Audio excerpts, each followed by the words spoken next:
चंद्रशेखर और मायावती का मिलकर चुनाव लड़ने की संभावना उत्तर प्रदेश की राजनीति में एक बड़ा मोड़ साबित हो सकती है। दोनों ही नेताओं के पास एक मजबूत दलित वोट बैंक है और यदि ये दोनों एक साथ आ जाते हैं तो इसका प्रभाव राज्य की राजनीतिक धारा पर गहरा असर डाल सकता है। चंद्रशेखर ने जिस तरह से बीएसपी के प्रति अपनी श्रद्धा व्यक्त की और मायावती से मिलने की इच्छा जाहिर की, वो इस बात को साबित करता है कि उनकी राजनीति में बदलाव आ सकता है। हालांकि मायावती और चंद्रशेखर के बीच पहले से ही एक दूरी रही है, लेकिन ये संभावना बनी हुई है कि अगर दोनों नेता एक साथ मिलकर काम करने का निर्णय लेते हैं तो वो उत्तर प्रदेश में एक मजबूत दलित और बहुजन आगामी विधानसभा चुनाव में गठबंधन बना सकते हैं।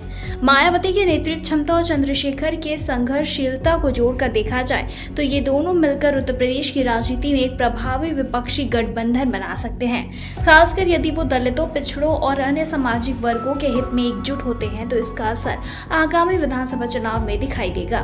चंद्रशेखर के पास एक ताजगी और युवा नेतृत्व की छवि है, जबकि मायावती का अनुभव और पहले से स्थापित पार्टी संगठन है।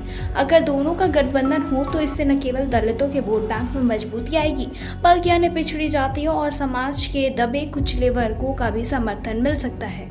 लेकिन इस गठबंधन की सफलता के लिए एक बड़ा सवाल यह है कि क्या दोनों ही नेता अपने व्यक्तिगत महत्वाकांक्षाओं को दरकिनार करके एक साझा मंच पर काम करेंगे। चंद्रशेखर ने यह स्पष्ट किया है कि वो अपने सिद्धांतों पर आधारित राजनीति करना चाहते हैं, जबकि मायावती का नेतृत्व एक स्थापित राजनीतिक दृष्टिकोण से चलता है।